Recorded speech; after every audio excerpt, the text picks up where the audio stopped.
In many cases, part of the reason we have not achieved what we want to achieve from life is because we have this view, we have this idea, we have the thoughts and this attitude that there is something that we need.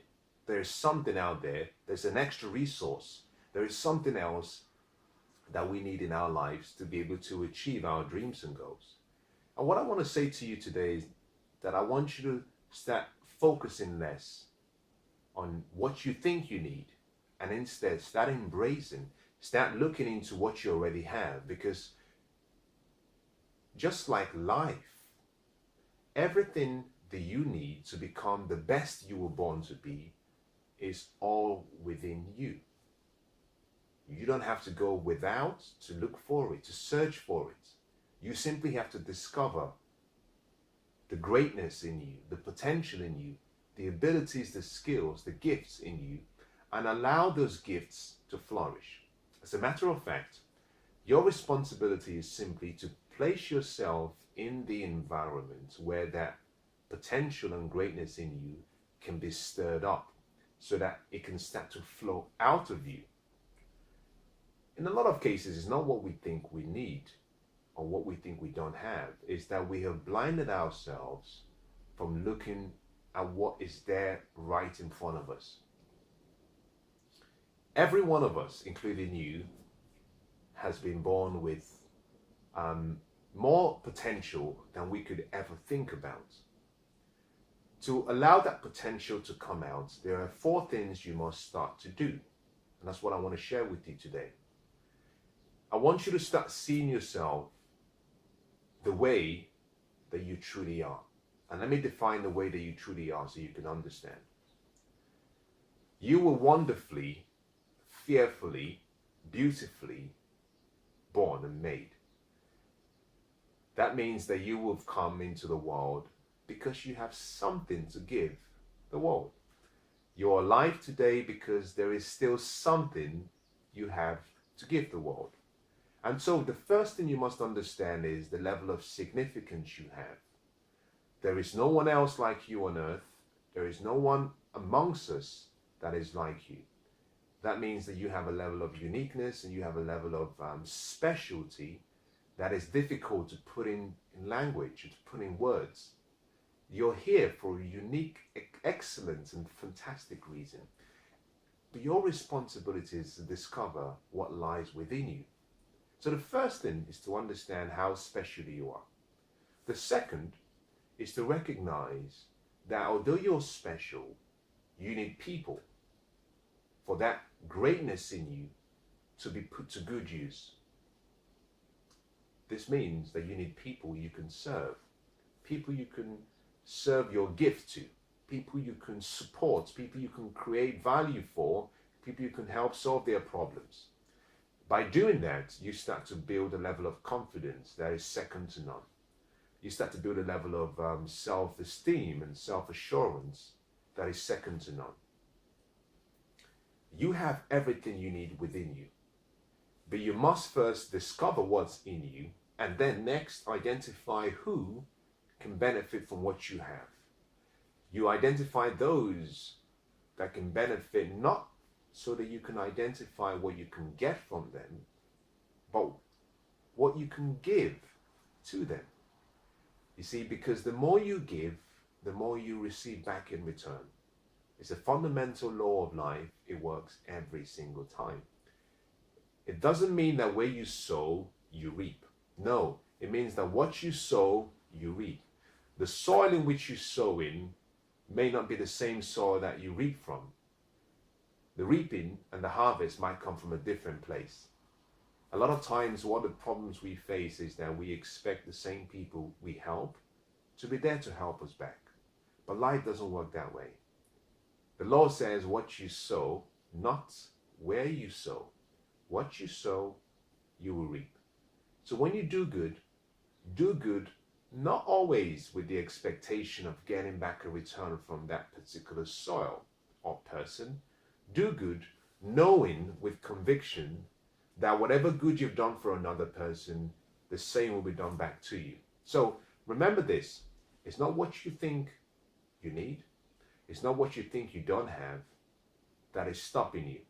You have to look beyond yourself, look outside, and ask yourself the simple question, what do I have? In a way, you've got to step out from yourself and look back at yourself and say, what do I have? In many cases, we're looking out for resources, things I don't have. Oh, I don't have the money. Oh, I don't have the support. I don't have the team. Oh, I don't have the technical ability. Oh, I don't have the intellect. Oh, I don't have the people. I don't have the knowledge, the information.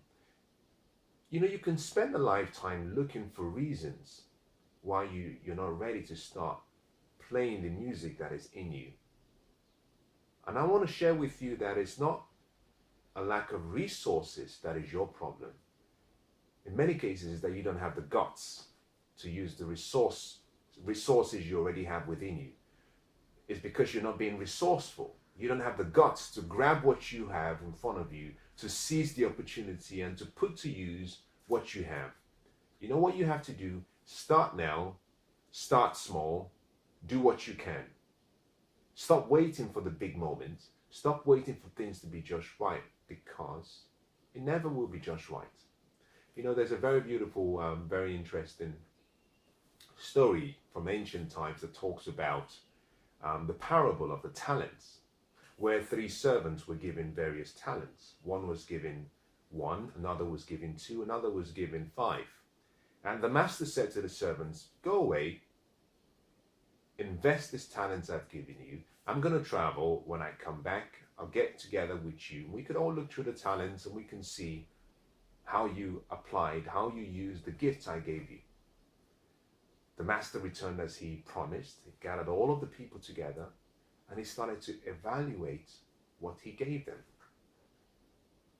Interestingly, what I found really fascinating from the account of the story was that when the master reviewed the performance of each and every one of the servants, he never compared one servant against another.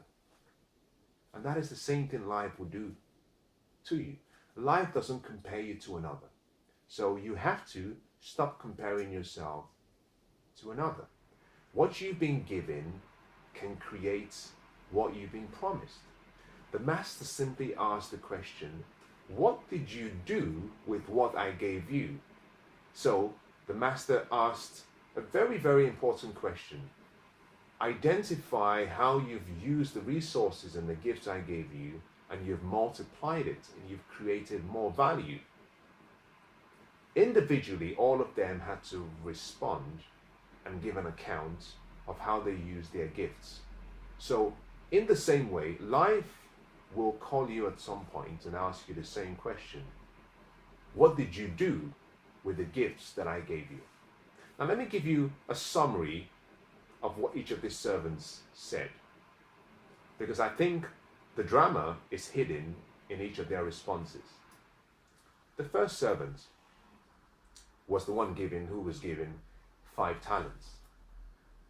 Now he said to the master, well, master, I'm very, very happy and excited to tell you that I put the 5 talents you gave me into good use. I invested it, and I have with me the original 5 talents you gave, but I also have 5 extra talents. I multiplied what you gave me. Now I paraphrase some of the statements so you can understand, because I'm trying to put some drama. The master looks at him and says, you've done an excellent job. Well done. The master asked the second servant, what have you done with the gifts I gave you? The servant said, well, master, just like the first servant, I took the 2 talents you gave me. I studied, I looked around for opportunities. It was a bit scary and difficult at times. I didn't know I had in me to do it, but I took a chance. I looked for opportunities and I took a chance. And I put the talents to use, and I'm excited to say that I also multiplied my talents. And here is the original 2 talents you gave me, and here are the extra 2 talents I have for you. The master said, fantastic. The master looks at the third servant and said, I gave you 1 talent. What did you do? The servant said, well, master, I looked around and I didn't have any resources. I was waiting for opportunities. I looked around. I was waiting for the best time to invest. I didn't want to lose it because, Master, I understood that this talent you gave me, this gift you gave me was very important. But I couldn't find anything. So what I did is I buried my talent.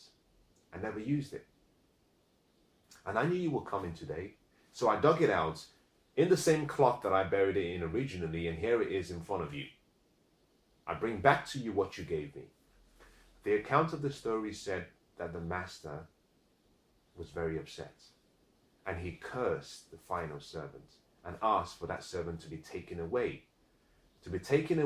into the dungeon, to the dark place, which meant that this master was very, very disappointed, and he was expecting something for his investment. My question to you is, life has invested in you.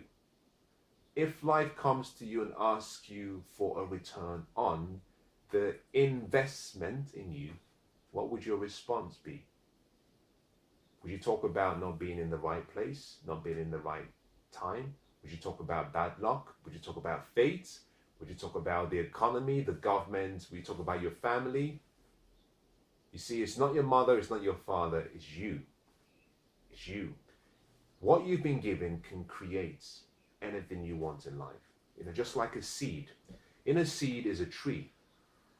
In that tree, in the seed are other trees, because other fruits are on that tree. So in every seed, you really have an orchid of trees. You simply need to put the seed in the right environment, and the seed will become all it can be. Similarly, you have everything you need within you. You simply need to get yourself into the right environment so that you can become who you were born to be, so that when the time comes, you and I can stand and say, Master, we use the talent you gave us, we use the gifts and the skills you gave us, we put it to use, and we changed the world. We made a difference, and this is what the account of our story and journey is all about. And Master, you will be impressed.